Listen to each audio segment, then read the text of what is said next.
توانائی دیتی ہے, پورا مضمون باندھا ہے. اعلیٰ حضرت کہتے ہیں بہروپیہ تھا, مداری, روپ بدل بدل کے دکھایا کرتا تھا, بادشاہوں سے انعام لیتا تھا. ایک دن اورنگزیب عالمگیر کے پاس آ گیا, کہنے لگا میں روپ بدلوں گا, اگر آپ پہچان نہ سکے تو میں انعام لوں گا. آپ نے فرمایا میں کوئی ایسے ویسا بادشاہ نہیں, کہا مجھے دھوکہ دینا مشکل ہے. کہا نہیں, میں روپ بدلوں گا. حضرت اورنگزیب عالمگیر بڑے نیک بادشاہ گزرے, بڑے پرہیزگار. وہ بہروپیہ کہنے لگا میں روپ بدلوں گا, آپ نہیں پہچان سکیں گے. فرمایا چل جتنا تیرے اندر زور ہے لگا لے. حضرت نے اعلان کیا کہ میں نے فوجی بھرتی کر دے, 2 ماہ کے بعد ٹیسٹ ہوگا. وہ 2 مہینے دوڑتا رہا, رنگ روپ بناتا رہا, آیا ٹیسٹ دینے, 2-3 سپاہیوں کا امتحان لیا. اس کی باری آئی تو 10 روپے دیے, کہنے لگے تیرے آنے جانے کا کرایہ میں نے تجھے پہچان لیا ہے. کچھ دنوں کے بعد جانے لگے سفر پر تو بھکاری آ گئے خیرات مانگنے. اس نے بھی سارے منہ پر سیاہی مال لی, کپڑے پھاڑ لیے, سر کے بال مڈا لیے, پگے تک کٹا لی, بدرنگ ہو کے آیا. کاسا آگے کیا تو حضرت نے 10 روپے ڈالے, کہنے لگے تیرے آنے جانے کا کرایہ میں نے پہچان لیا ہے. کچھ دن گزرے تو ٹیچر کی ضرورت تھی. اس نے مونچھیں بڑی کر لی, داڑھی نکلی لگا لی, سر پہ جنا کیپ پہن لی, ایک شیروانی لے لی اور ہاتھ میں چھڑی پکڑ کے آیا. کہنے لگا میں استاد ہوں, 2-4 بندوں کا امتحان لیا, اس کی باری آئی تو 5 روپے دیے, 10 روپے دیے, کہا تیرا کرایہ میں نے پہچان لیا. 2 سال گزر گئے. وہ جب بھی آتا حضرت پہچان لیتے. ایک دن سفر پہ جا رہے تھے, بہت بڑا لشکر تھا, جہاد کرنے جا رہے تھے اورنگزیب عالمگیر. تو دیکھا ایک پہاڑی ہے, پہاڑی پہ لوگ جا بھی رہے ہیں آ بھی رہے. اورنگزیب عالمگیر پوچھنے لگے یہاں کیا ہے؟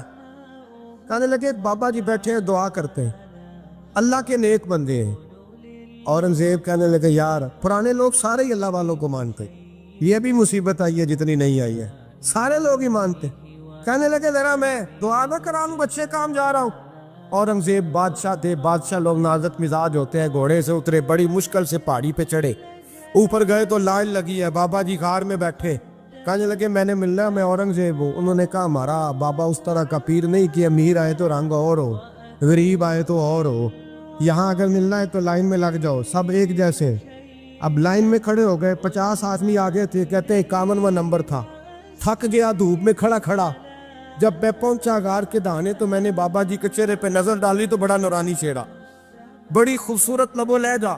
میں نے کہا میرے جیسا آدمی بھی پگڑی باندھ لے تو اچھا لگنے لگ جاتا ہے, بڑا خوبصورت انداز. کہتے ہیں میں ان کے پاس اتحیات کی حالت میں بیٹھ گیا. میں نے کہا حضور میں جا رہا ہوں جہاد کرنے, دعا کرنا. بزرگوں نے ہاتھ اٹھائے, اللہ اس کی مدد فرما, دین کو غلبہ عطا فرما, اسے دین کا سچا پکا سپاہی بنا. پھر تھپکی دی, 2-4 نصیحتیں نکال ڈالی. دیکھنا ظلم نہ کرنا, زیادتی نہ کرنا, جب تو جیت خر نہ کرنا, غرور نہ کرنا, نصیحتیں بھی کر دی.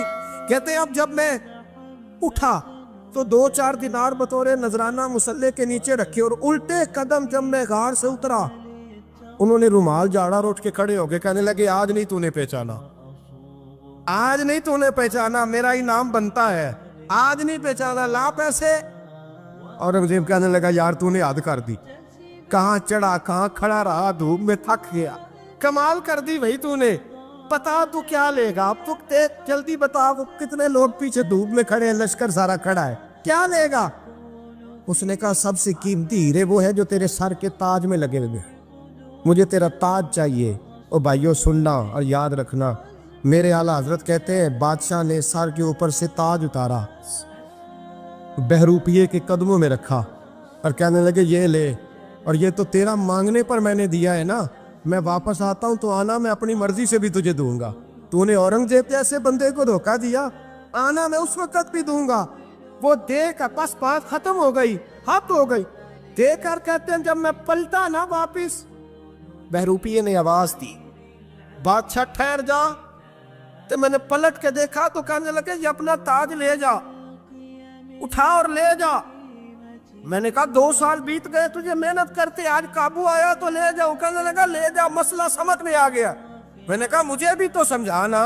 کہتے ہیں وہ پھوٹ پھوٹ کے رویا, اس کی آنکھیں برس پڑی, سیلاب کی طرح آنسو بہہ نکلے, تڑپا اور رو کے کہنے لگا بادشاہ میں نے جھوٹ موٹ رسول اللہ کی غلامی اختیار کی تھی, جھوٹ موٹ کی داڑھی, جھوٹ موٹ کی پگڑی, جھوٹ موٹ کا فقر, میں نے جھوٹ موٹ نبی پاک کا لباس پہنا ہے, تو تیرے جیسے بادشاہوں کے تاج میرے قدموں میں آ گئے ہیں.